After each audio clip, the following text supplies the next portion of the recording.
In a race this close, every vote counts. Thank you for your time. Enjoy your day.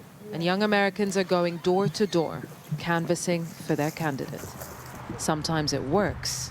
You have two options, Democrat, Democrat, Democrat. Sometimes it doesn't. No, thank you. I'm going to need you guys to go home, please. All right, that's okay. So a lot of houses might not answer because they see us and they already know. They already don't support it, so they don't really want to hear us out as well. But there's some people that they do, but at the same time they just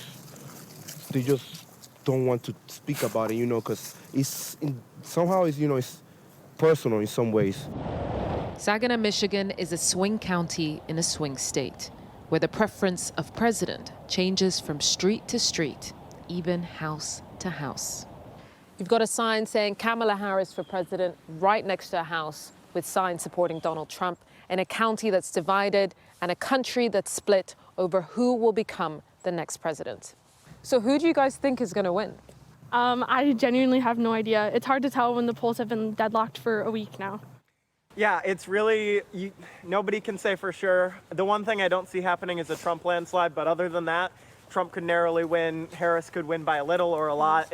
Nobody really knows.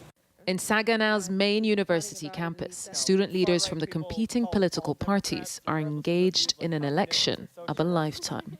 This little rural Midwestern county holds the stake for both candidates come next Tuesday. Former President Donald Trump was here on campus. The Harris Walz campaign sent Senator Bernie Sanders. They know how important this area is. So competitive that Michigan's governor has stopped by for a visit. Well, in 2022, we had the highest youth vote turnout in the country. It was so important. It powered me back to re-election, but also I won by 11 points, and we swept the House and Senate for the first time in 40 years in Michigan. Young people were at the heart of that. Young people have the most to gain or lose based on the outcome of this election. They will live with the consequences longer than any of the rest of us will. At Michigan's main university campus, the divide isn't so stark. In Ann Arbor is a wave of blue. Like, as a woman and person of color, I don't want my rights taken away. And I think when I think of Trump, that's all I think of, my rights being taken away. It's just scary that the sides are so divisive, that they're so polarized. The stakes are high, and early youth voters like Olami in pink are fueling forecasts that youth voter turnout in this election could be the highest in history. So I remember what it was like when Donald Trump won, and I just don't want the country to go back to being that way. I also think it'd be really just amazing to be able to witness the first female president this country has ever had. So I wanted to be a part of making that happen. And at the local bar, amidst the liberal students, are young working Trump supporters having a drink. This year I am compelled to vote for Trump. I turned 18, didn't feel compelled to vote.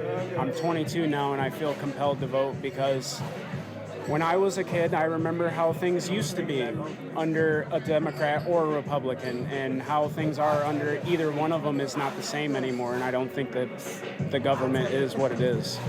I'm going to be going for Trump. What's making you go for Trump?